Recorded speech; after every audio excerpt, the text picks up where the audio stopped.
We talk about the Sabbath is only for Jews, and that is not being conveyed correctly.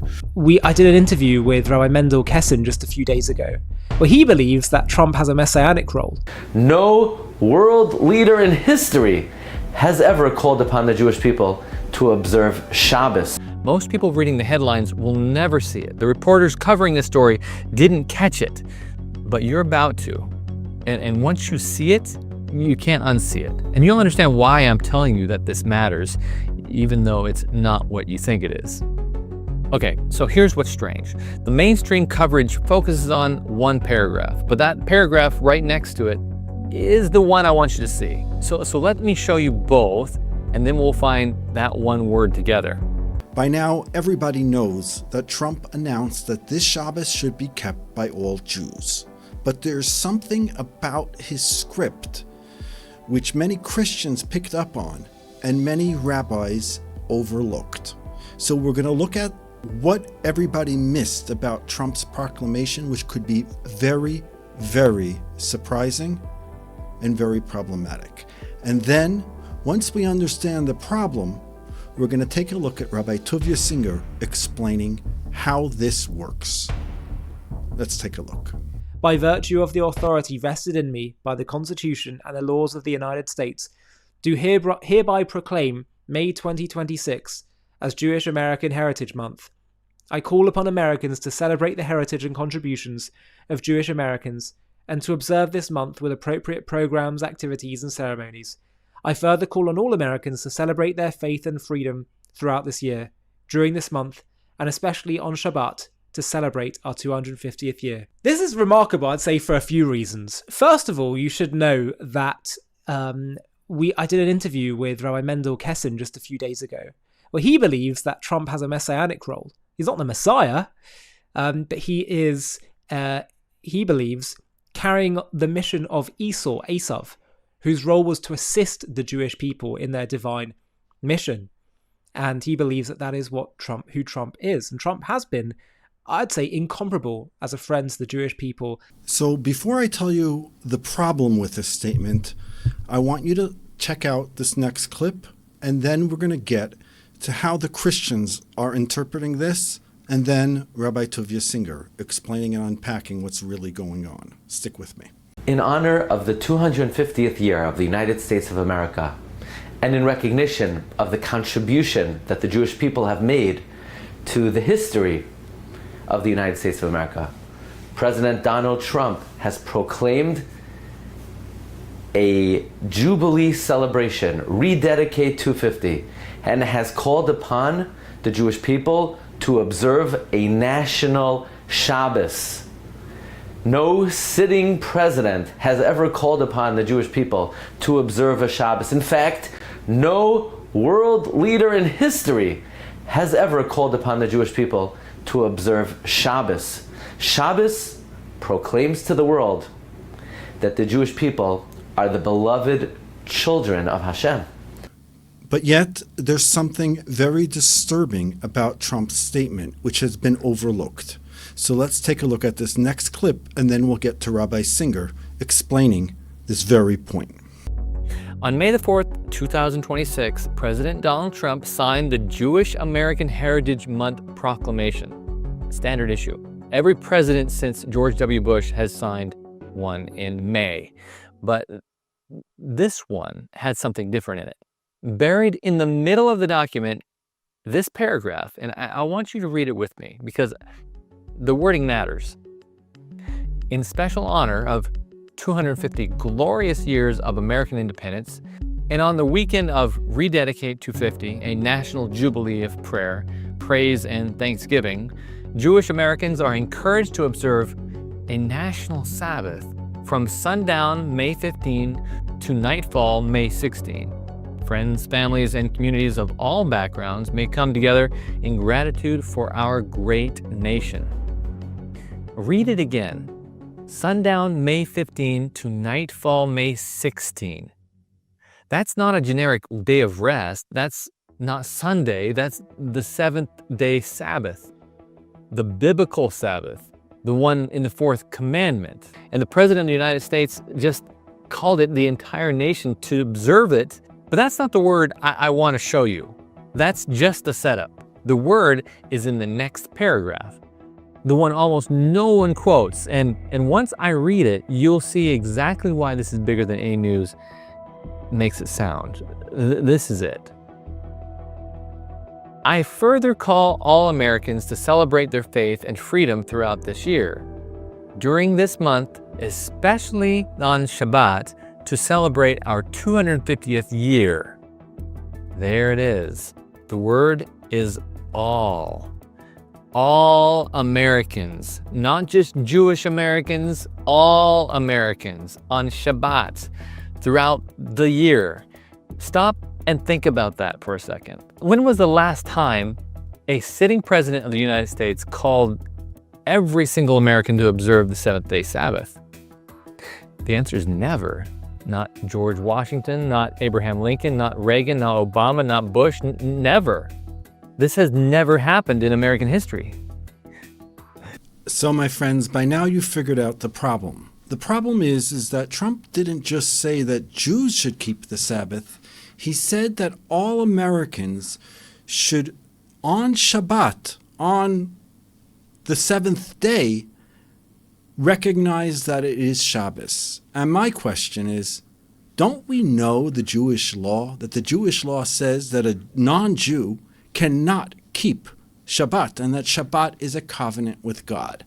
So what we're going to do is we're going to look at Rabbi Tovia Singer in the next clip, explain something phenomenal, which will change everything you thought about this rule. Let's take a look. So Shabbat, if you notice that the first time we're introduced to the Sabbath is Genesis chapter 2, as you know. In Genesis chapter 2, where God is creating the seventh day, so this is a day that's different than the other 6 days. Not only did God rest, but it was a day that's outside of nature. If you notice, it's the only day where it doesn't say it was evening, it was morning, because this is already, the Sabbath is a metaphysical space that God creates. However, if you look at Genesis chapter 2, there's something very striking about it. That is, there is no mention whatsoever of anybody keeping any laws with regards to the Sabbath. It just says God rested. Now, what does it mean? Why would God have to rest? He needs a vacation. He's tired? No. I talk about that in many other videos where I talk about the name of God, not for here. But that day is holy. It's set aside. But notice that there's no commandments there yet. Why? Because observing these specific commandments that relate to the Sabbath is set aside just for the children of Israel, which means something very specific. It does not mean that a person who's not Jewish should not, like Charlie Kirk, on the Sabbath day, he put down his phones. He didn't engage. Now, I don't know exactly what he did, but the point is he considered that the holy day. And it's truthfully, it was Ignatius, a very early 2nd century church father, who was the bishop of Antioch, that really introduces the idea of Sunday Sabbath. So it is not in the Christian Bible. In the Christian Bible, you don't have a Sunday Sabbath. You can say it was the day of the resurrection, but it has nothing to do with Shabbos. In the Christian Bible, the Christians are keeping Sabbath, not Sunday. So Seventh-day Adventists are right. They nail that. And that's why it's a growing movement, because they nail that. The only thing is I wish they would get rid of, I say it with love, not not to say it in a harmful way. It's because I find that so attractive that I would encourage you really, really, really, really to rethink the doctrine of Trinity. Like, use that same kind of rigorous methodology. It's really important for your soul. When it comes to observing the laws of Shabbos, the mitzvot of Shabbos, you're absolutely correct. The Torah says in Exodus chapter 31, we're told explicitly, "V'shamru v'nei Yisrael es haShabbos lasis haShabbos l'dorisim b'Yisraelim," that the children of Israel should guard the Sabbath for all generations, for all eternity. And then verse 17, "Beini uvein b'nei Yisrael oisi li'elam," it's a unique covenant between God and Israel. Ki sheish yom also Hashem es hashamayim v'zoretz, because 6 days God created the heavens and the earth. V'yom uvayom hashvi shavas v'nafash. But on the 7th day he rested and he abstained from creating. But notice, my sweethearts, that this comes up in Exodus after the nation has been formed, after the Ten Commandments have been given. So Exodus, the book of Exodus, I'd like you to think of it in a way that Exodus is the formation of the Jewish nation. So once you have a Jewish nation, that's what Exodus is really about. It's about a lot of things, but it's really the nation that's brought out of the cauldron of Egypt. So the nation is thus sanctified, that there's a unique covenant on the Sabbath. Now here, the context is keeping the law. So I want to say this part, which is not controversial at all. We talk about the Sabbath is only for Jews. That is not being conveyed correctly. Any person, the pious among the nations, say, the seventh day is a beautiful day. It's the real Lord's Day. It's a day that is hallowed by the Almighty. Blessed be His name. And therefore, it's a day I'm going to treat differently. If a non-Jew says that, this is a very great thing. The question is about, are non-Jews supposed to keep the laws of Sabbath? There are very specific laws with regard to Sabbath.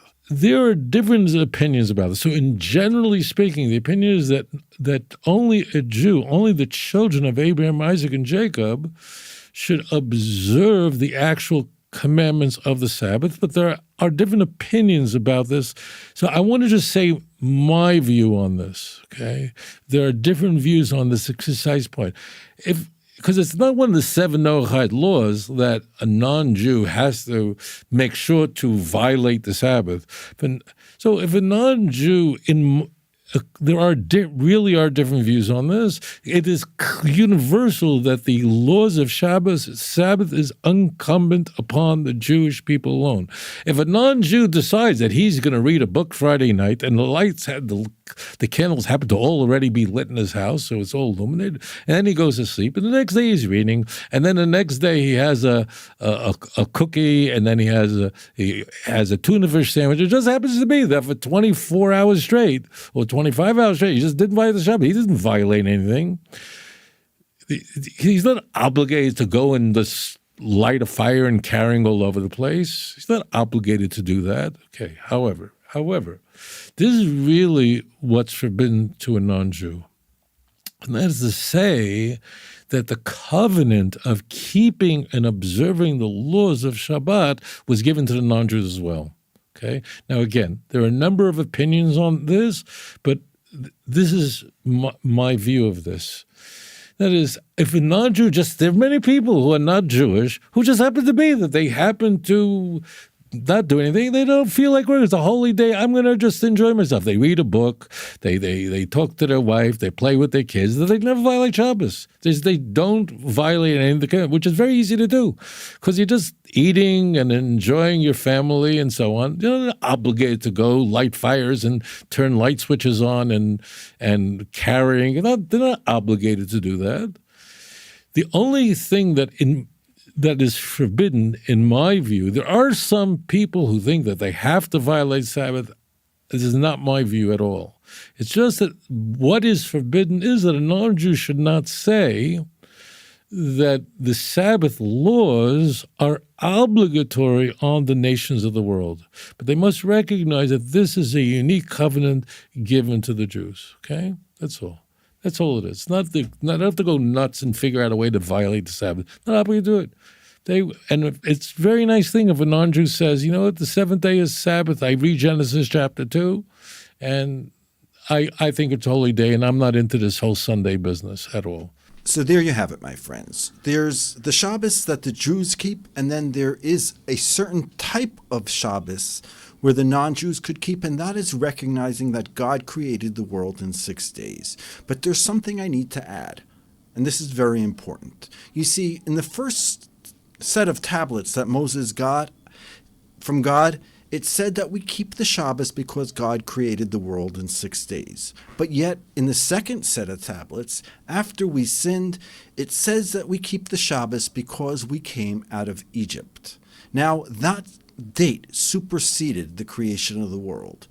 Our redemption was so important that it shaded the creation of the world.